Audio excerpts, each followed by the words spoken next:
I have made this presentation previously actually, but let me just go over it once more. No? Kasi ang isang nagiging problema natin sa Philippine agriculture actually, not very many of our policymakers understand the vital importance of agriculture in the economic growth of our country, especially in these times of crisis, its contribution to our economic recovery. Let me greet Dr. Maria Rosario Mosqueda, Dean of Xavier University College of Agriculture, uh, Vice President Roel Rabanera of Social Development, faculty, students, local government officials, and all those present. I'm surprised. Earlier, you mentioned that schools outside of Mindanao are also online, and they have joined us in this webinar. That's surprising. But while my presentation is mainly focused on Mindanao's agricultural development, perhaps I will be able to share with you a wider perspective of how agriculture should be supported and developed in this country. I am happy to be invited once again, and I appreciate your department's effort to really pursue this advocacy for greater awareness on the importance of agriculture, especially in times of crisis like the one that we have right now. You know, the hard lesson from the pandemic that we are facing right now is the fact that the often neglected and derided dying industry of agriculture and fisheries is actually the lifeline which could ensure the survival of the nation. Anybody who believes that agriculture or fisheries is dying in the Philippines simply do not understand the importance of food for the survival of the nation. Ito yung mga naniniwala na kapag hindi mo kayang i-produce, mag-import ka na lang daw. That has always been the mindset. No? But let me just give you a very clear example of what happens to a nation when it is dependent on importation. Uh, in about the year 2000, ang Venezuela, one of the countries in South America, was considered as the richest country in South America because of its oil reserves. So dahil marami silang pera sa oil, they neglected their agriculture. No? Pinabayaan ng agriculture, they relied on importation. Problema, when the revenues from oil fell, uh, they did not have an agriculture or fisheries to fall back to. And they had a food crisis to the point that their people had to move to another country just to be able to eat. No? So I'm just citing an example of how wrong that mindset that if producing food, a specific commodity, is expensive, you just have to rely on importation. I'm trying to emphasize how wrong that mindset is. The biggest challenge that government faces today, as the COVID-19 pandemic paralyzes the economy, is how to create jobs and income opportunities. Of course, merong nagsasabi dyan. In fact, ito yung isa sa mga pinuna ko nung isang araw, isang linggo. Kasi for the 2022 budget, yung ating DBCC, which is the Development Budget Coordinating Committee, recommended in the President's budget for 2022 about 1.27 trillion for infrastructure development as part daw of the recovery from COVID-19. You know, debatable yan sapagkat yung mindset na by building roads, by building massive infrastructure, you create fiscal stimulus. Siguro pwede yun kung normal times. But today, in these times of crisis, as our people need jobs and food, I believe that mali yung pananaw na yon. Kailangan nating mag-focus doon sa mga practical na mga projects tulad ng food production because it is in agriculture and fisheries actually that we create jobs at merong cascading effect. Yung paggawa ng kalsada, actually limited ang involvement ng mga tao dyan. After 6 months, tapos yung kalsada, wala na trabaho. But if you create an activity in the agriculture and fisheries sector, it is a sustainable project that would create jobs and income opportunities for as long as there is a need for food. The country's best hope in generating jobs and creating income opportunities is in the local food production sector. Because no matter what happens, people will have to eat. I have repeated time and again that for every ton of imported pork, chicken, there will be many local jobs that will be lost. At ito yung sinasabi ko palagi na when I was up against the economic managers of this administration, and it's an open secret actually. Alam ng lahat yan na kabangga ko yung economic managers because of these policy decisions and policy positions. Sinasabi ko sa kanila na magandang pakinggan na pag nag-import ka, mura ng konti yung baboy siguro, magmumura ng konti yung manok. Pero did you even consider how many Filipinos, local Filipinos, are deprived of the opportunity to make money if you import? Halimbawa, sa isang daang kilong baboy na in-import mo, effectively, you are depriving the local hog farmer of an opportunity to earn about 12,000 pesos. Hindi lang siya, yung trabahante niya, yung matador, yung driver ng truck, yung nagtanim ng mais, yung nagiling ng mais para maging feeds, yung tagapakain ng baboy, delivery.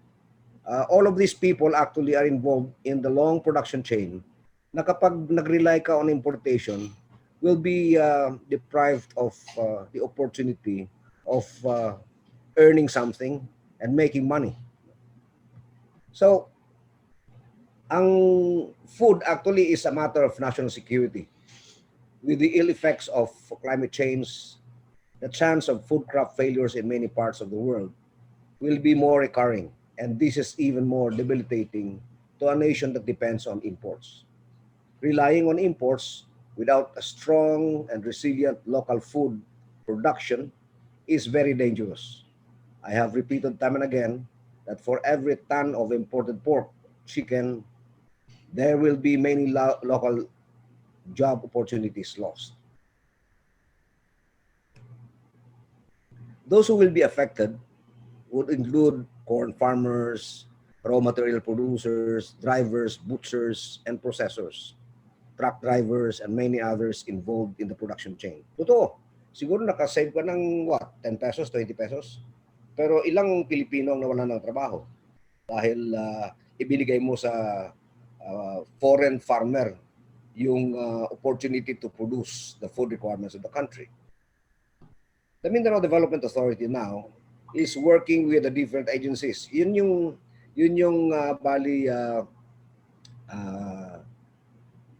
sabihin natin, yun yung pananaw ko no sa issue ng agriculture, the importance of agricultural development. No?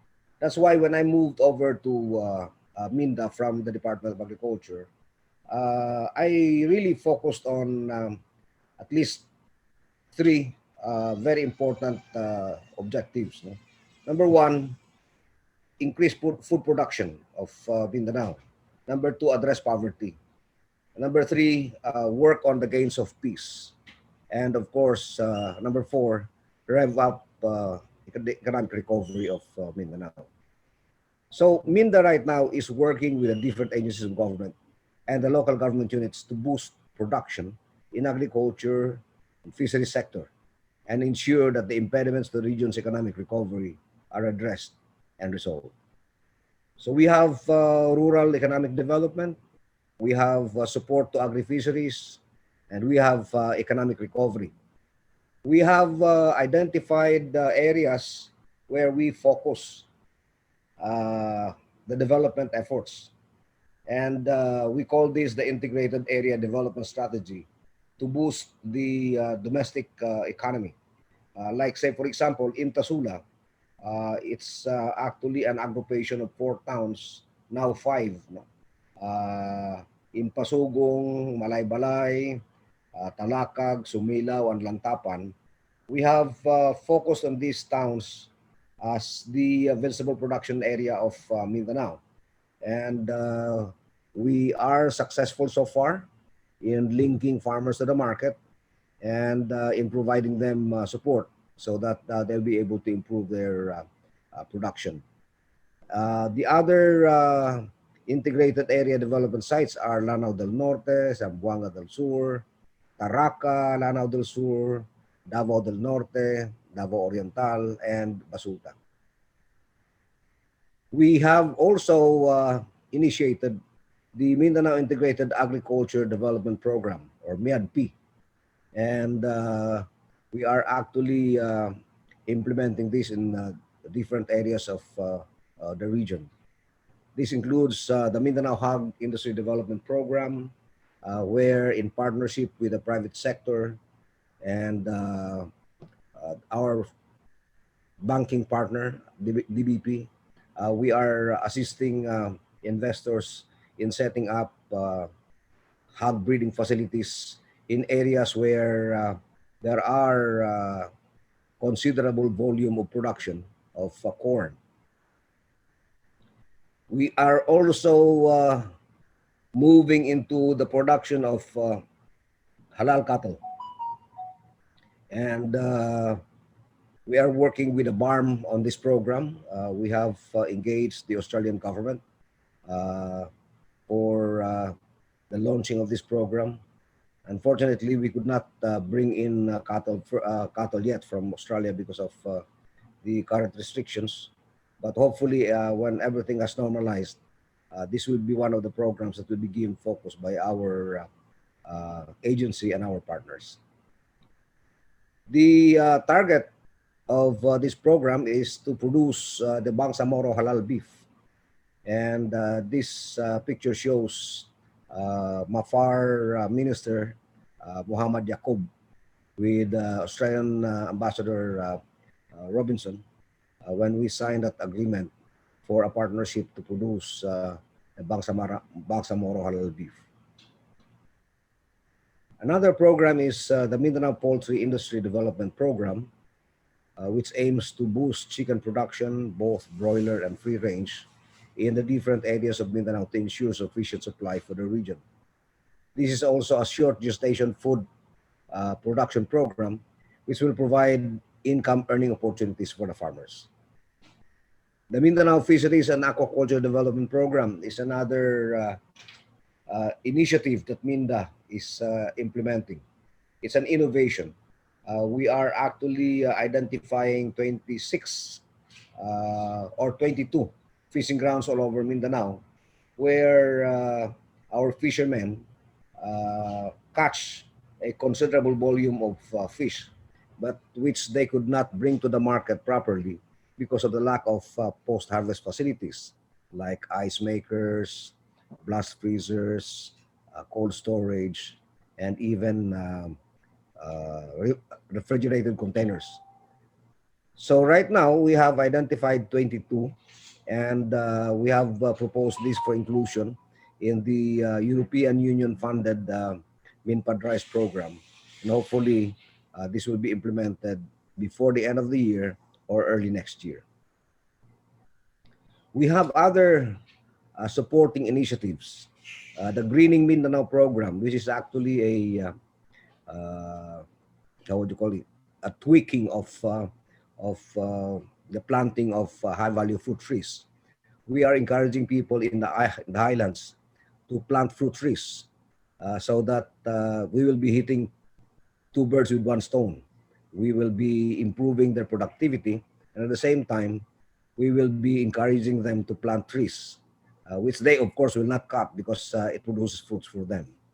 We are also supporting the Banana Industry Development Program and the Coconut Industry Development Program. We have started promoting the giant bamboo industry development program, the jackfruit, and the Hass avocado. Our major production in Mindanao, corn, has largely been neglected actually through the years. So farmers at harvest time often find themselves at the mercy of the traders on pricing. So we have proposed, again for inclusion in the EU-funded Minpad Rice program, the establishment of grains storage silo systems in key corn production areas to ensure stable supply of corn for the hog, livestock, and poultry industry, and also ensure profitability for the farmers. This will be complemented by the sorghum development program, which will also produce feed grains and silage for the cattle fattening and breeding programs. These are some of the pictures of our interventions in Pasula. And right now we are engaging the sardines makers of Zamboanga. We are trying to work out an arrangement where instead of importing tomato paste from China, we will just engage our local farmers, ask them to grow tomatoes to the standards of the sardines companies, and supply the tomato paste instead of importing it. These are the beautiful products out of the bamboo program. These beautiful furniture actually are in Naawan, Misamis Oriental. We are also promoting the Mindanao industrial tree farming because I believe that reforestation alone for the purpose of environmental protection without commercial income will never succeed. So what we are trying to do now is convince our farmers to plant industrial trees while at the same time promoting the utilization of these trees.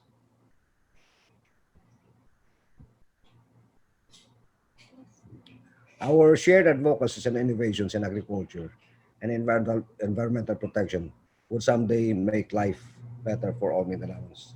Thank you very much. Okay.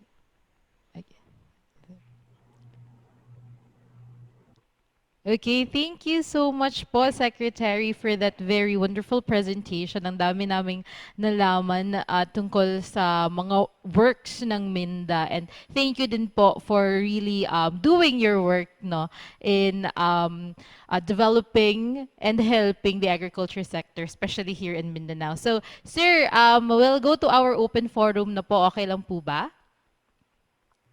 Sure, sure. Yes po. Ito po, first question po, may nagpapatanong po. With the implementation of the Mandanas ruling, what would be its impacts to Mindanao's agri-development and of course, in Minda din po? Well, the Mandanas Garcia ruling actually on which gives the LGUs a bigger share of the budget will actually enable the LGUs to initiate programs and projects without waiting for national assistance. And that's a very good development for us. No? In fact, in preparation for that, we have already started some initiatives to give our local leaders a better perspective of where to spend their money. Like we have an ongoing webinar online conducted by Mashav of Israel. It's on its fifth week already.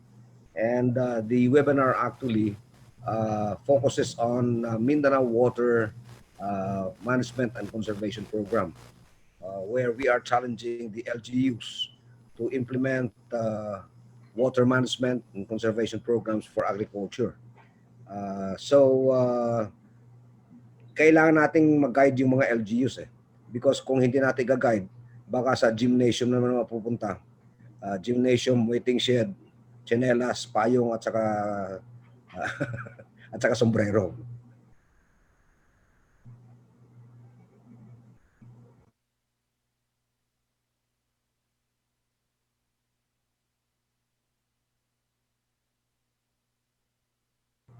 I can't hear you.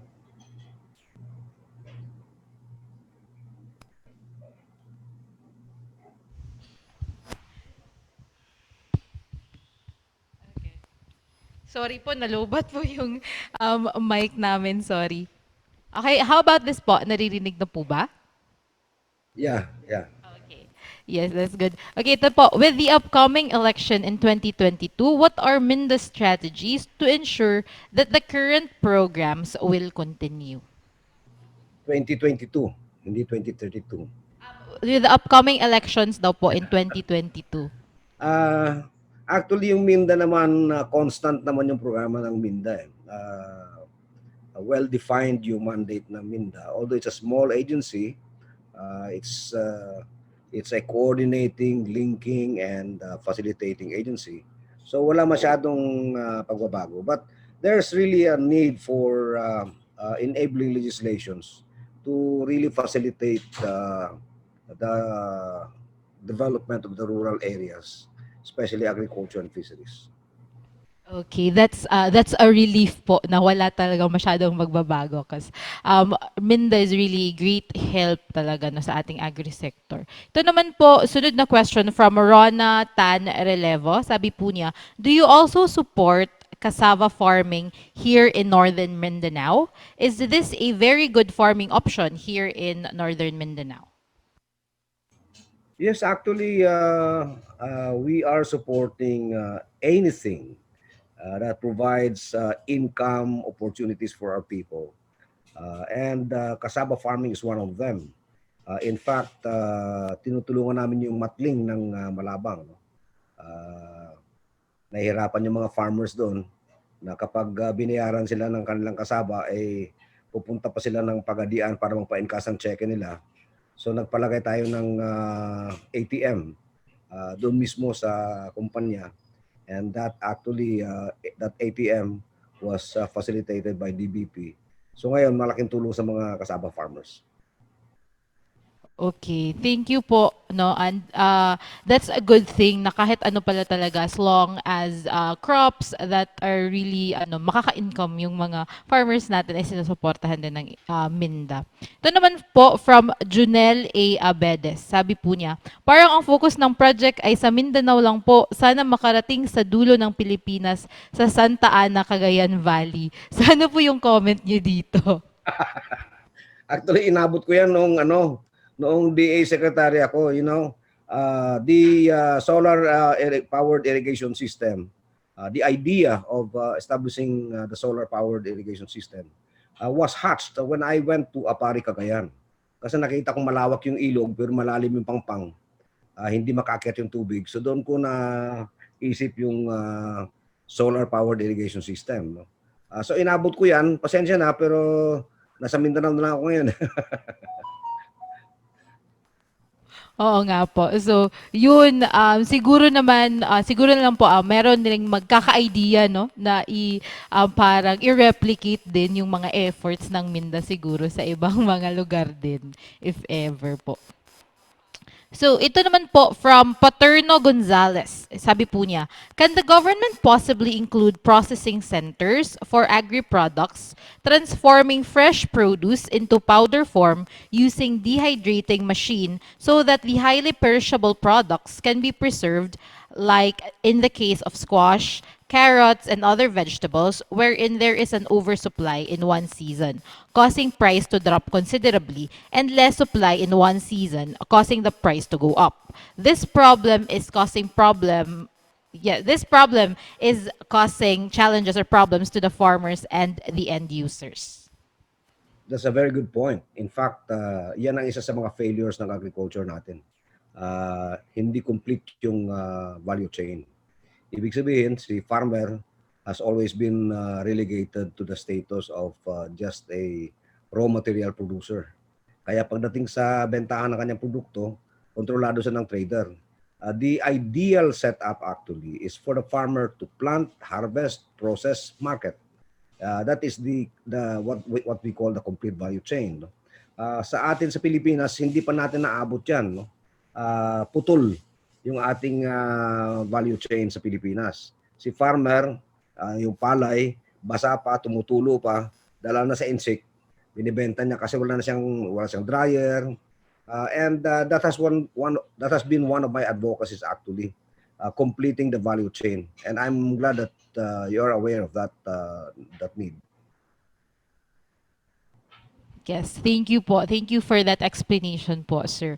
And hopefully, no, we will really get to the point na hindi na mapuputol yung value chain ng ating mga agriculture products. Ito naman po from, parang follow-up question po to ni Paterno Gonzalez. Can they get po daw ba your phone or your email or any contact number po? Baka gusto nilang to communicate with you. Sure. Uh, uh, Well, i- yes, we will, ano naman po, you can give it to us and then we'll relay it to them naman po. okay. Okay po. Thank you po. Ito naman po from Paul Richard A. Paraguya, I believe is one of our alumni in XCCA. Sabi po niya, Sir Manny, Paul Paraguya here from NAPC. Impasugong LGU bought a 45 hectares land located at the heart of Poblacion. It is called Agro-Industrial Trading Center. Baka pwedeng masama sa Minda High Value Vegetable Development Program. Actually, ang Impasugong, kasama sa Imtasula. That's the IM in the Imtasula name. And very active yung inyong mayor dyan. We are working with him very closely actually. Yes, okay po. Thank you po. Yes, very active din talaga. We work before with the Impasugong LGU. So very active nga sila. But ano daw po, how about yung poblasyon daw po talaga na barangay? I think being specific with barangay Okay. poblasyon. I will have to ask our team to take a look at it. No? Offhand, I cannot come up with a suggestion what to do, no? Because hindi ko naman nakita yung area. Okay po. Yes. Thank you so much po, Secretary. Now, let's move to the next question. Ang dami-daming nagtatanong. Ito po from Dante Junior Verendia. Sabi niya po, Secretary Manny, good morning. As an agriculturist, can we avail of your projects, particularly the goat production program? Yes, actually, you just have to organize yourselves. In fact, I would even encourage you to organize yourselves into one huge grouping of tree farmers so that you will not only plant trees, but you will also process your own trees. Yan din ang reklamo ng mga tree farmers ng Caraga. Kasi tanim sila ng tanim ng falcata. And then ngayon, binibili ng mura sa kanila kasi ang binibili sa kanila, troso lang. So, in fact, we were trying to organize the tree farmers of Caraga para sila na mismo mapatayo ng kanilang wood processing facility. Yung sinasabi natin kaninang complete value chain. The farmer should take full control of all activities related to his produced commodity actually. Okay, thank you so much for that po. Now let's go to ang dami-daming questions na dumarating. Sorry. Ito po. The next question, may nagpapatanong po, what are the strategies to slow down land conversion from agri to non-agri land use and forest to agri? Actually, masyadong touchy yung issue na yan, no? Because admittedly, meron tayong mga people in high places who are involved in projects converting prime agricultural lands, no, into housing subdivisions. And these people are so powerful that they seem to get away with everything. No? Halimbawa, meron kasing batas na kapag irrigated yung area, hindi mo talaga pwedeng i-convert yan. Ang ginagawa nila, bibilhin nila yung lupa and then allow it to lay there na hindi nagagamit, I think, for 5 years. After that, sa kanila i-develop. Kasi yun yung lusot eh. So we really have to come up with a very strong and very clear positioning on land use. Ang problema natin, yung National Land Use Act ay nasa Senado, inuupuan ng ilang taon na, hindi pa lumulusot. And I think you know what I mean. Yes po. Okay, let's move na lang po sa sunod na question. Ito po, nagpapatanong po si Ma'am Rona Tan Relevo. Sabi niya po, do you have any agri programs for those who are wanting or about to start farming? If there are, what are these programs and what kind of assistance do you offer for those beginners? Well, depende. Depende kung nasaan kayo at saka anong hilig nyo. You have to understand that ang agriculture kasi hilig-hilig. Hilig mo ng manok, hilig mo ng tanim, hilig mo ng fish pond, hilig mo ng fish cages. You have to identify what it is that makes you happy. Agriculture is a vocation. Actually, it's not just simply business. No? You have to love what you do. Because unless you love what you do, meaningless eh. Walang meaning yung agriculture kapag hindi mo gusto yung ginagawa mo. Okay, thank you so much. That is really true, no. In agriculture, we really need passion din. Kailangan natin, as what Secretary have said, you really need to love what you do because this is not an easy job din naman. So ito naman po, again from Sir Paterno Gonzalez, sabi niya po, I suggest the government invest more on irrigation systems. Israel has less water but irrigating their land but they are irrigating their land, while the Philippines has many rivers and the problem is to convey the water, especially to upland areas. With the ongoing climate change, I believe there will be a severe drought soon, like in other countries. So ano po yung comment nyo dito sa kanyang statement? We have already projected that. In fact, sabi ko nga kanina, Israel's Mashab actually is engaging Minda right now, and we are conducting a webinar on Mindanao Water Conservation and Management Program. No? We are telling our LGUs to prepare for that eventuality na magkaroon ng drought, magkaroon ng ano. Kasi alam mo, ang problema natin sa Pilipinas, tama yung sinasabi nung nagtanong, ang problema natin sa Pilipinas actually hindi yung kakulangan ng tubig. Kasi nalulunod nga tayo pag panahon ng bagyo at saka tagulan. Ang problema natin, we allow our excess water to just flow off to the ocean, run off to the ocean, and then pagkatapos ng 2 buwan na walang ulan, umiiyak na tayo na walang tubig. You compare that with Israel. Ang ating rainfall pattern actually is about 4,000 millimeters. Ang Israel, I think, is less than 600. Yet they manage their water very well, that they could even catch water from the air. No?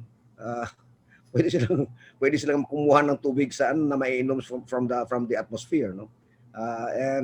Tayo, sinasayang natin yung tubig natin. Kaya tama talaga yung sinasabi niya na dapat tumaas yung awareness natin on the importance of water, because without water, there is no agriculture.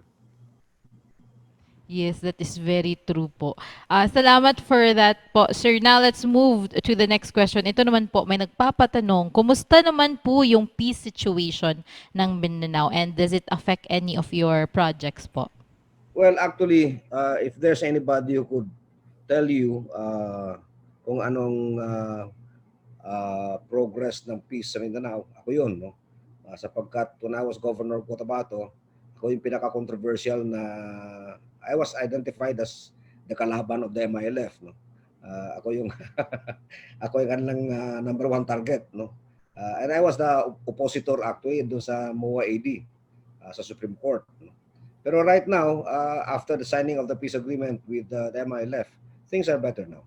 In fact, I could move around Mindanao already freely, even at night. No?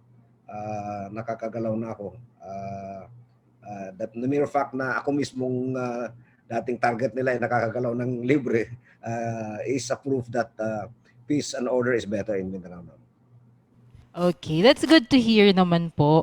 And now, another question. Ito naman, para dun sa mga mahilig sa online sabong. Ito po, game foul industry is growing. Do you have support programs for this daw po ba? Well, actually, ang problema natin dyan sa game fall industry, marami kasing magkaibang pananaw eh. Merong mga hobbyist. Tulad ko, I breed game fowls. I'm a hobbyist. No? But I don't really gamble. I just breed. No? Ang problema ngayon, ginawa ng sugal sa online. To the point na marami ng di ba may mga joke na bago daw yung online sabong ah, ah, meron pa siyang Oo. opsi ngayon Marami daw nasanlanan ng mga gamit po. ngayon ngayon nakamotor na lang. Dapat siguro yung game fowl industry actually should be treated as an agricultural industry actually. Maraming natutulungan eh. Yung nagtatanim ng mais, yung nagtatanim ng paggawa ng feeds, yung mga workers. It's a big business actually. Pero dapat siguro i-temper lang natin na wag naman maging parang huweteng at saka maging kasino na wala na ginawa yung mga tao kundi magsugal na lang. Yes, that very well said po, sir. I totally agree with your statement. So tamang-tama po yun. No? Yes, it's a very big industry talaga. Pero yun, in moderation lang po tayong lahat para rin hindi, kasi minsan yung sobra-sobra na naa-addict na yung iba. So yun. Ito po, I think that is the last question pero magbabasa lang po ako ng mga comments po ha. Sabi po nung ng mga viewers natin. Thank you daw po. Maraming salamat. Marami silang natutunan. From Steve, sabi niya po, power ka sek, okay, yun. Yun po, ayaw kalimti ang mga farmers diris Bukidnon. Salamat daw. Yun. And then, of course po, Secretary, kami rin po, in behalf of Xavier University College of Agriculture, nagpapasalamat kami sa lahat, sa tulong nyo sa whole Mindanao. And of course, in extension, yung Mindanao Development Authority. Thank you po talaga sa pagsulong ng agrikultura. And of course po, before we end, can we ask po for a short message, inspirational message para sa ating mga viewers galing sa inyo? Well, let me just make this very clear. The growth of the nation actually should start from the ground. Maraming nagsasabi na ang isang bansa daw ay dapat mayaman, dapat ay maraming investors. Ako naniniwala baliktad eh. Dapat dito sa baba manggagaling yung economic activity. Dapat inclusive growth. And our government actually should exert efforts to really invest in the countryside. Pump priming. In fact, in my mind, no, sa isip ko ngayon, kung ako halimbawa may power to legislate, I will move for the creation of a corporate body, which I propose would be called the National Industries Development Corporation, na kung saan gobyerno mismo ang mag-i-invest. Say in wood processing, let government invest there. Steel processing. Ang dami nating minerals, binibenta natin yung raw materials natin, dinadala sa China, pati pako, pati bolt, ini-import natin. How can that be? We are depriving our local people of the opportunity of making money from the resources they produce. So kung ako ang tatanungin, I would rather invest in processing facilities, create a government corporation that would really pump prime the local industries so that when we have local industries, we will be able to provide jobs for our people. Mawala na yung hinagpis ng mga pamilya na kailangang umalis yung nanay at o yung anak na babae, magiging katulong abroad. Pagkatapos pagbalik dito, sabog yung pamilya. We really have to take a second look at how we should nurture our nation. I believe that for us to have an inclusive economic growth, we have to nurture our local industries, provide jobs at the local level, so that when growth starts from the ground up, we will have an inclusive economic growth. Yun lang po ang aking mensahe.